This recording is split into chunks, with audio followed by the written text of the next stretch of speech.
Hi there, in this lesson I'd like to showcase auto layout. This is a sick feature from Figma. It's really great in terms of web design because it brings us really so much closer to designing in Webflow and also to HTML and CSS. Let me show you what it's all about. I'm going to go to this specific page for the Nav menu.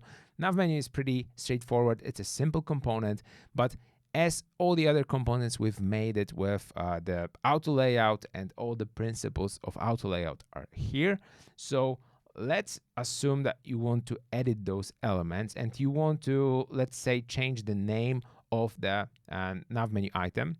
You can do it easily without breaking the stack, without breaking this component. And if we change the text in here, if we decide to go with shorter or longer label, you'll see that this won't break the component. The line, the border below is scaling along with the changes, and also all the elements are being pushed to the right hand side.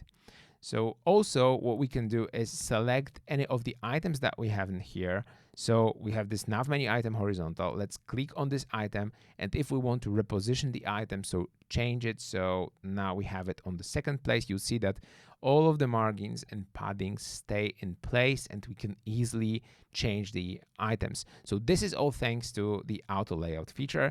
Auto layout is visible to the right hand side. If you click on the whole component, so nav menu horizontal, you'll see that the auto layout is set to horizontal direction. It means that if you add some more elements to it, so for example, let's copy and paste this item a few times, you'll see that those items will automatically expand the width of our component, and this is thanks to this horizontal stack for auto layout. Also, in the auto layout settings, you have the margins and paddings and alignment. I'm going to show you that in a second, but this is the main concept. Now it will let you just create more and more elements and apply auto layout to it. And for example, here you have the spacing between the items. It's set to 10 pixels, but you can easily reapply and readjust this spacing. Also, you have this 10 pixel padding, but you can set the margins, and margins are here. You can set them separately. As you can see, top and bottom, we have 12 pixel margin, and left and right, we have different one at 16 pixels for the individual items. So in short, this auto layout feature will let you have consistent spacing, move the elements, reorganize, and set the paddings so that you can change the content of the auto layout items and the layout won't break. This is especially important for us making components in Webflow. We keep the same spacing and we keep the same padding throughout all of the components, and thanks to auto layout, we can be consistent in Figma too.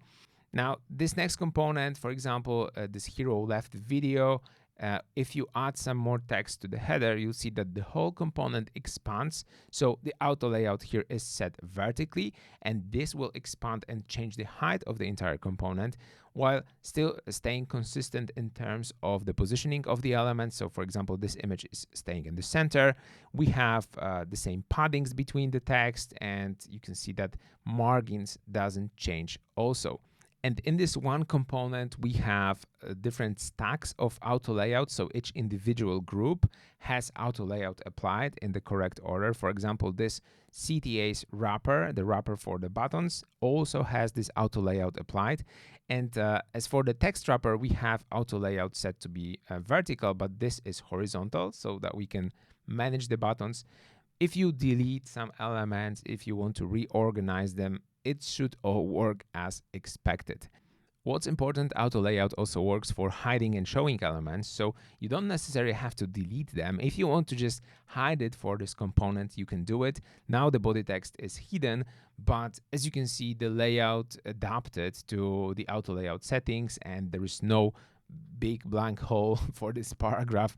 It will automatically set the buttons to just rearrange, and all the layout stays intact. And this is especially useful if you are using those components over and over again, and for one you'd like to just get rid of one button, and for the other one you'd like to hide the header. You can just use the hide option and that would work really fine. Now the next feature of auto layout, combined with the resizing options that we have below, is that all of the components are responsive by default. Well, maybe you'd like to adjust them a little bit for the mobile view, but if you want to tweak it slightly and just change the resolution, you'll see that it automatically adapts, and we've set the proper constraints in the resizing options for all the elements in our components. This will help you to just create an alternative version, like tablet version of the layout, by just duplicating the whole frame with the layout and then changing the size, changing the width of that, and this should automatically apply those changes. The same happens for Webflow. Actually, in Webflow, we have all the components designed in their responsive state as well. So when you create something in desktop, you don't really have to worry about mobile version because it is by default created so that it works fine. So you can easily change the position of the elements. Thanks to auto layout, you can replace the buttons, you can hide elements, move them around, and experiment with that while staying consistent with our spacing. That's it for the auto layout. Hope you like it and you'll experiment with that. I'll see you in the next lessons.